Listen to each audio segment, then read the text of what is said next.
Students, welcome back. पिछले video में मैंने आपको ओव्यूल का स्ट्रक्चर और उसका डेवलपमेंट पढ़ाया था, जिसमें मैंने आपको बताया था कि कैसे माइक्रोस्पोर मदर सेल से माइक्रोस्पोर्स यानी कि परागकण बनते हैं। अगर आपको मेरा पिछला वीडियो देखना है तो आपको इसी वीडियो के ऊपर एक आई बटन दिखाई देगा, जिसको क्लिक करके आप मेरा पिछला वीडियो देख सकते हैं। अब हम पिछले वीडियो को कंटिन्यू करते हैं और इस वीडियो में हम देखेंगे कि किस प्रकार से माइक्रोस्पोर से जो है ये मेल गैमीट्स का निर्माण होता है, और इस पूरी प्रोसेस को हम कहते हैं लघु बीजाणु जनन यानी कि माइक्रोस्पोरोजेनेसिस। माइक्रोस्पोरोजेनेसिस की जो क्रिया है, इसको अगर हम हिंदी में परिभाषित करें तो ये है लघु बीजाणु मात्र कोशिका से अर्धसूत्रीय विभाजन के फलस्वरूप प्रत्येक मात्र कोशिका से 4 अगुणित लघु बीजाणुओं के बनने की क्रिया को लघु बीजाणु जनन कहते हैं। या अगर हम इसको सिंपल शब्दों में अगर हम डिफाइन करना चाहें तो क्या है कि पोलन मदर सेल से अगर हम मियोसिस के थ्रू अगर हम माइक्रोस्पोर बनने की प्रोसेस जो है वो ही कहलाती है माइक्रोस्पोरोजेनेसिस। माइक्रोस्पोरोजेनेसिस में मैंने आपको बताया कि पहले बनती है मदर सेल्स यानी कि पोलन मदर सेल्स बनती हैं या माइक्रोस्पोर मदर सेल्स बनती है। माइक्रोस्पोर मदर सेल्स जो होती है वो हमेशा 2n होती है यानी कि डिप्लॉयड होती हैं, और इसमें रिडक्शनल डिवीजन होता है यानी कि अर्धसूत्रीय विभाजन होता है, और अर्धसूत्रीय विभाजन के फलस्वरूप हैप्लॉइड माइक्रोस्पोर्स बनते हैं।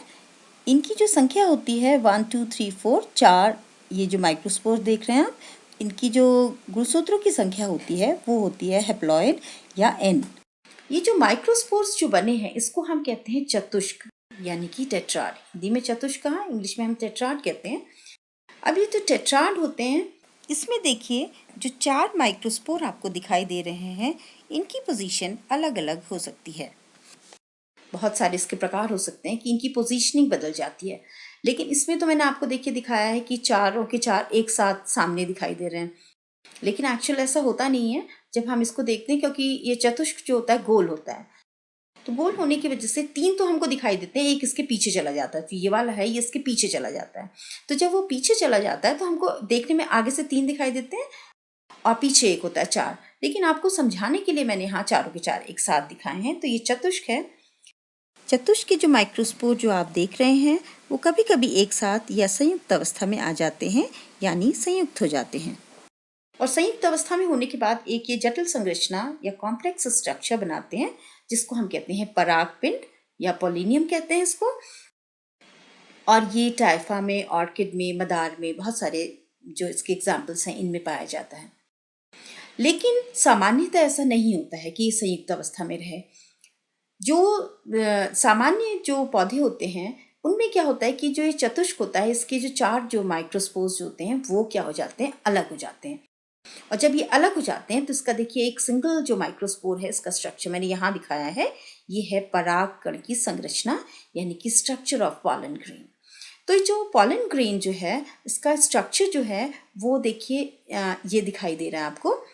इसके सबसे जो आउटर लेयर है, आउटर लेयर जो है कहलाती है एक्साइन। तो सबसे पहले आप ये देख लीजिए कि जो ये परागकण है, ये मैंने आपको बताया था कि ये कैसे होते हैं, हैप्लॉइड होते हैं। हैप्लॉइड होने का मतलब है कि इनमें जो माइक्रोस्पोर्स जो हैं वो हमेशा यहाँ पर जो पॉलन मदर सेल थी वो उसमें डिप्लॉइड था, और रिडक्शन डिवीजन के बाद ये हैप्लॉइड हो गई, यानी कि जो गुणसूत्रों की संख्या आधी हो गई। तो ये हैप्लॉइड होता है, यानी कि परागकण का स्ट्रक्चर जो होता है हमेशा याद रखिएगा कि हाफ होता है इसमें, कि यानी कि जो गुणसूत्रों की संख्या होती है हाफ होती है। तो ये हैप्लॉइड होता है। और जो एक्साइन है, जो आउटरमोस्ट लेयर है, ये मोटी होती है, सख्त होती है और अलंकृत होती है। यहाँ लिखा है देखिए मैंने, मोटी, सख्त, अलंकृत, यानी कि ऑर्नामेंटेड होती है। तो ऑर्नामेंटेड होने की वजह से, क्योंकि ये मोटी और सख्त है, तो ये मोस्ट रेजिस्टेंट लेयर है। जो इसकी जो ये एक्साइन होती है मोस्ट रेजिस्टेंट लेयर है। क्यों है? क्योंकि इसमें से कोई भी, यानी कि जो टेम्परेचर है, हाई टेम्परेचर को ही रेजिस्ट कर सकती है, और जो इसके अलावा जो है इसमें जो एसिडिक और बेसिक सॉल्यूशंस होते हैं वो उनको आसानी से रेजिस्ट कर सकती है। और साथ साथ कोई भी जो एंजाइम होता है वो एंजाइम जो है इसके द्वारा कभी भी ये उससे डीजेनरेट नहीं हो सकती है, मतलब इसको तोड़ करके वो अंदर नहीं जा सकता है कोई भी चीज़। तो इसका मतलब है कि बहुत बहुत ही रेजिस्टेंट लेयर है, हार्ड है। अब इसके बाद, और ये हार्ड जो होती है वो क्यों होती है, क्योंकि इसमें ये बनी होती है स्पोरोपोलेनिन से। तो स्पोरोपोलेनिन जो होता है वही इसको क्या बनाता है, एक हार्ड जो है लेयर जो है इसको प्रदान करता है, हार्डनेस देता है इसको। अब इसके बाद जो दूसरी लेयर आती है उसको हम कहते हैं इंटाइन। जो इंटाइन वाली जो लेयर होती है, ये लेयर जो है ये कैसी होती है, ये इंटाइन वाली जो है एक ये बहुत पतली झिल्ली की लेयर होती है, और पतली झिल्ली वाली होती है, और ये पैक्टिन और सेल्यूलोज से बनी होती है। और इसका जो मेन काम होता है, जैसे ये देखिए जो ये पतली झिल्ली वाली होती है, इसमें ये छोटे छोटे से पोर्स दिखाई दे रहे हैं, तो ये पतली झिल्ली वाली होती है, और पतली झिल्ली वाली होने की वजह से ये आसानी से इसमें से क्या बन जाती है, पॉलन ट्यूब का निर्माण होता है। पॉलन ट्यूब जिस समय हमारा फर्टिलाइजेशन होता है तो उस समय आप देखेंगे कि इसी में से जो पराग जो ये कण है इसमें से पॉलन ट्यूब निकलती है। तो पॉलन ट्यूब के निर्माण के लिए ये इंटाइन जो होती है ये रिस्पॉन्सिबल होती है। इसके अलावा आप परागकणों में आप देखेंगे कि और नॉर्मल स्ट्रक्चर जैसे हमारे सेल्स का होता है उसी तरीके का है, कि इसमें एक वैक्यूल पाया जाता है, साथ साथ इसमें साइटोप्लाज्म पाया जाता है। तो वैक्यूल है, साइटोप्लाज्म इसमें पाया जाता है, और इसमें एक डिस्टिंक्ट न्यूक्लियस आपको दिखाई देता है। ये जो डिस्टिंक्ट न्यूक्लियस जो आपको इसमें दिखाई दे रहा है, इसको हम कहते हैं, यही आगे जाकर के मेल गेमेटोफाइट का निर्माण करता है। अब आप देखिए कि ये जो परागकण की जो संरचना मैंने आपको बताई, इसमें चूंकि इसका जो एग्जाइन होता है, इसका आकार, प्रकार, अलंकरण जो है अलग अलग प्रकार का हो सकता है, डिफरेंट टाइप्स ऑफ इसमें ऑर्नामेंटेशन पाया जाता है। तो इसकी वजह से ये एक पूरा का पूरा अध्ययन का विषय है। तो जिसे हम कहते हैं परागाणु विज्ञान। तो विज्ञान की वो शाखा जिसमें हम परागकणों के आकार, प्रकार, अलंकरण का अध्ययन करते हैं, इसको हम कहते हैं पेलियोलॉजी। तो पेलियोलॉजी जो होती है वो है, इसमें हम इन सब इसके आकार प्रकार का तो अध्ययन करेंगे, साथ साथ इसमें बहुत सारे और भी जो परागकणों से संबंधित चीज़ें होती हैं उसका भी अध्ययन करते हैं।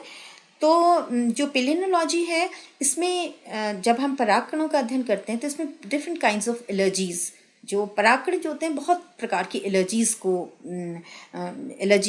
जो है ह्यूमन बींग्स में जो है वो प्रोड्यूस करते हैं। जैसे आपने देखा होगा कई लोग को ब्रोंकाइटिस हो जाती है, एस्थमा हो जाता है। तो एस्थमेटिक पेशेंट और ब्रोंकाइटिस के जो पेशेंट होते हैं उसमें एलर्जी टेस्ट कराया जाता है। तो एलर्जी जो होती है ये कई प्रकार के इन परागकणों की वजह से होते हैं। इसके अलावा आपने ये वाला जो इसमें जो हम जो है ये पेलियोलॉजी में हम जो है इसमें हम अपराध विज्ञान यानी कि क्रिमिनल्स को पकड़ने में भी हम इसका यूज़ करते हैं, यानी कि क्रिमिनोलॉजी में भी इसका प्रयोग किया जाता है। इसके अलावा जो परागकण जो होते हैं वो बहुत अच्छे फूड सप्लीमेंट होते हैं, यानी कि इस फूड सप्लीमेंट होने की वजह से इसमें बहुत ज़्यादा जो है न्यूट्रिटिव वैल्यू बहुत ज़्यादा होती है, इसमें बहुत ज़्यादा जो है ये प्रोटीन पाया जाता है। तो ये प्रोटीन पाए जाने की वजह से आपको वैसे भी पता है कि आजकल हम लोग बहुत सारे फूड खाने के विकल्प ढूंढ रहे हैं, फूड के विकल्प ढूंढ रहे हैं, क्योंकि इतनी ज़्यादा पॉपुलेशन बढ़ती जा रही है। तो फूड खाने के लिए जो भोजन का जो विकल्प हम ढूंढ रहे हैं, तो उसमें जो भी हम भोजन ढूंढते हैं उसका न्यूट्रिटिव वैल्यू ज़्यादा होनी चाहिए। तो परागकणों की जो न्यूट्रिटिव वैल्यू होती है वो बहुत ज़्यादा होती है। इसको हम लोग एथलीट्स को जो है वो उसका यूज़ करते हैं, साथ साथ जैसे कि जो रेस हॉर्सेस हैं उनको खिलाया जाता है, तो उनके पोटेंशियल को बढ़ाने के लिए, उनके परफॉर्मेंस को बढ़ाने के लिए भी इनका हम प्रयोग करते हैं, इनकी परागकणों का, पॉलन ग्रेन्स का हम यूज़ करते हैं। तो ये हमारे हो गई पेलियोलॉजी। अब पेलियोलॉजी के बाद अब हम पढ़ेंगे कि किस प्रकार से ये जो परागकण होते हैं ये जो है नर युग्मक बनाते हैं। तो परागकणों के जो इस पूरी प्रोसेस को हम बोलते हैं लघु युग्मक जनन, यानी कि माइक्रोगेमेटोजेनेसिस। तो माइक्रोगेमेटोजेनेसिस जो है उसको अब हम क्या बोलेंगे कि यही जो परागकण हैं, ये जो परागकणों से नर युग्मक बनने की यानी कि मेल गैमीट्स बनने की क्रिया को हम कहते हैं माइक्रोगेमेटोजेनेसिस। तो माइक्रोगेमेटोजेनेसिस जो होती है ये सामान्यतः हमारे एंथर में होती है। ये सब क्रिया जो हो रही है, ये जो माइक्रोगेमेटोजेनेसिस जो क्रिया हो रही है ये हमारे एंथर के अंदर हो रही है। तो अब क्या चीज़ होती है कि इसमें जो यहाँ पर ये देखिए यही वाली जो परागकण है, ये यहाँ इसका का डायग्राम दिखाया है। इसमें जो सबसे पहले ये जो रिक्तिका होती है ये काफ़ी बड़ी सी हो जाती है और एक ये न्यूक्लियस दिखाई दे रहा है। अब ये जो न्यूक्लियस जो होता है अब इसमें फर्दर फिर चेंज होता है, मेच्योर होते हैं। तो मेच्योर होने के बाद क्या हो जाती है, मेच्योर अवस्था में आने के बाद ये जो न्यूक्लियस जो होता है, ये जो केंद्रक है ये 2 पार्ट्स में डिवाइड होता है। दो पार्ट्स में डिवाइड होने में यहाँ पर देखिए ऊपर जो डिवीजन की जो क्रिया थी वो मियोसिस थी। यहाँ पर देखिए मियोसिस में आपने देखा था कि डिप्लॉइड जो हमारा जो कोशिका थी उससे हैप्लॉइड स्ट्रक्चर्स बन रहे थे जिसको हम माइक्रोस्पोर बोल रहे थे। अब यही माइक्रोस्पोर यहाँ पर जब इसका केंद्रक डिवाइड होता है तो यहाँ पर जो क्रिया होती है वो होती है माइटोटिक डिवीजन यानी कि सूत्री विभाजन। तो सूत्री विभाजन के बाद ये जो कोशिकाएं तो एनी रहेंगी, तो ये जो कोशिकाएं जो हैं यानी कि जो केंद्रक जो होता है वो दो पार्ट्स में डिवाइड हुआ। एक को हम कहते हैं कायिक कोशिका यानी कि वेजिटेटिव सेल, दूसरे को हम कहते हैं जेनरेटिव कोशिका यानी कि जनन सेल। अब ये एक वेजिटेटिव बनी, एक जेनरेटिव सेल बनी। तो अब ये जो है अब फिर देखिए इसका फर्दर फिर ये मैचुरेशन होता है, ये फिर फर्दर डेवलप करती है और इसमें जो कायिक कोशिका जो होती है वो तो वैसे ही रहती है जिसको हम वेजिटेटिव सेल कहते हैं। और जो जनरेटिव सेल यानी कि जो जनन कोशिका होती है ये दो मेल गैमीट्स बनाती है। ये दो मेल गैमीट दिखाई दे रहे हैं जो ग्रीन कलर के स्ट्रक्चर है, दो मेल गैमीट्स बन जाते हैं। तो ये पूरी प्रोसेस जो है ये कहलाती है माइक्रोस्पोरोजेनेसिस, जिसमें आपने ये देखा कि किस प्रकार से माइक्रोस्पोर मदर सेल से पहले क्या बने, माइक्रोस्पोर मदर सेल बनी, फिर ये माइक्रोस्पोर्स बने। माइक्रोस्पोर्स का एक स्ट्रक्चर मैंने दिखाया परागकण है और फिर परागकण में फर्दर डेवलपमेंट होता है और इस एक केंद्रक से जाकर के दो नर युग्मक जो हैं वो बन जाते हैं। तो ये पूरा जो क्रिया है ये कहलाती है माइक्रोस्पोरोजेनेसिस। माइक्रोस्पोरोजेनेसिस के बाद जो दूसरा जो मैं अब फर्दर जो मैं वीडियो आपको बनाऊंगी वो होगा स्ट्रक्चर ऑफ ओव्यूल, जिसका लिंक आपको इसी वीडियो में मिल जाएगा। आई होप मेरा ये वीडियो आपको पसंद आया होगा और इस वीडियो को लाइक एंड सब्सक्राइब करना मत भूलिएगा। Thank you.